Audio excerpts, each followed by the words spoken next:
मंठा शहरापासून जवळच असलेल्या वांजोळा पुनर्वसन या ठिकाणी गेल्या काही महिन्यापासून सुरू असलेल्या जुगार अड्ड्यावर मंठा पोलिसांनी धाड टाकून 1,40,180 रुपयाचा मुद्देमाल व जुगारांचे साहित्य जप्त केले आहे।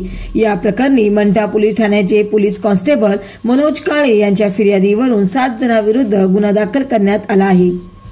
या प्रकरणी मंठा पोलिसांनी गुप्त माहितीदाराच्या माहितीवरून तसेच वरिष्ठांच्या मार्गदर्शनाखाली जुगार अड्ड्यावर धाड टाकून 2 मोटरसायकल, जुगाराचे साहित्य व रोख रक्कम जप्त केली आहे।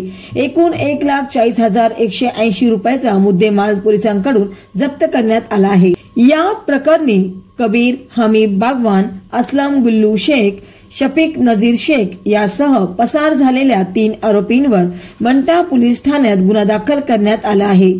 सदर कारवाई वरिष्ठांच्या मार्गदर्शनाखाली पोलीस निरीक्षक रवींद्र निकाजे यांच्या पथकाकडून करण्यात आली। महाराष्ट्र वाईब न्यूज प्रतिनिधी गजानन माळकर, मंठा, जिल्हा जालना।